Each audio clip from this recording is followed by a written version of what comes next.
జరుగుతుందని కోరుకుంటున్నాను, అనుకుంటున్నాను.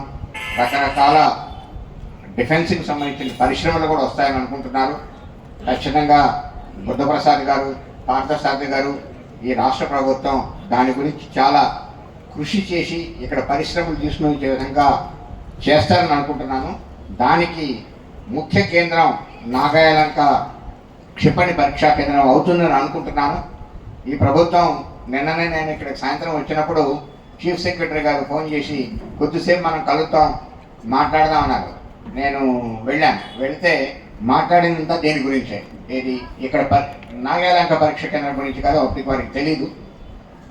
ఇక్కడ పరిశ్రమలు రావాలి, ముఖ్యంగా డిఫెన్స్ ఏరోస్పేస్కి సంబంధించిన పరిశ్రమలు రావాలి, దానికోసం మనం అందరం కలిసేలా కృషి చేద్దాం అనేటువంటి విషయాన్ని మాట్లాడడం జరిగింది. నేను ఖచ్చితంగా వీరందరూ ఉన్నటువంటి పార్థసారథి గారు, బుద్ధప్రసాద్ గారు, ప్రభుత్వం కలిసి చాలా పరిశ్రమలు తీసుకొని ఈ ప్రాంతాన్ని అభివృద్ధి చేస్తారని కోరుకుంటున్నాను. అలానే మంత్రివారులు పార్థసారథి గారిని, ఈ గ్రామస్తుల్ని, ఈ పాఠశాల వారిని ఇంకొకటి అడిగేది ఏంటంటే, అంత గొప్ప శాస్త్రవేత్త పుట్టినరోజు సందర్భంగా, తర్వాత ఈ గ్రామంలో పుట్టారు కాబట్టి వారి పేరుతో ఒక ఫండ్ ఒకటి క్రియేట్ చేసి, ఆ ఫండ్ ద్వారా ప్రతి సంవత్సరం ఒక గొప్ప శాస్త్రవేత్తకో, ఒక గొప్ప ప్రొఫెసర్కో, అలాంటి వ్యక్తికి ఒక అవార్డు ప్రదానం చేసి ఆ అవార్డు కార్యక్రమాన్ని నిర్వహించి ప్రతి సంవత్సరం కూడా ఈ భారతదేశంలో ఉన్నటువంటి శాస్త్రవేత్తలకు లేకుంటే అధ్యాపకులకు ఒక ఉత్ప్రేరకాన్ని కలిగించాలని చెప్పి మంత్రి గారిని కోరుకుంటున్నాను.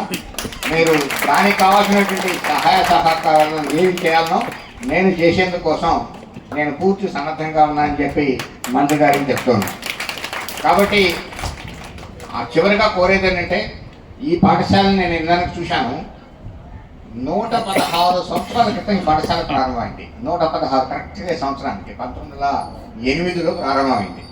ఇక్కడ నుంచి చాలామంది విద్యార్థులు, వేద విద్యార్థులు అందరూ తయారవుతున్నారు. అలానే ఈ కుటుంబంలోంచి భారతదేశం గర్వించదగినటువంటి, భారతదేశాన్ని ఈ స్థితికి పోయేందుకు కృషి చేసినటువంటి గొప్ప శాస్త్రవేత్తలు అక్కడైనటువంటి వారు వచ్చారు. మీరందరూ కూడా నేను కోరేది ఏంటంటే, అట్లాంటి గొప్ప గొప్ప వ్యక్తుల్ని మరింత మందిని ఈ ప్రాంతం నుంచి తయారు చేయండి. రాబోయే కాలంలో అలాంటి గొప్ప శాస్త్రవేత్తల్ని, గొప్ప డాక్టర్ని, గొప్ప ఇంజనీర్ని, లేకుంటే గొప్ప గొప్ప రచయితల్ని, గొప్ప వ్యక్తుల్ని తయారు చేయాలని చెప్పి కోరుకుంటూ, మరింత మంది సూర్య భగవంతం గారు ఈ ప్రాంతం నుంచి రావాలని కోరుకుంటూ, మీ అందరి కార్యక్రమానికి వచ్చినందుకు ధన్యవాదాలు.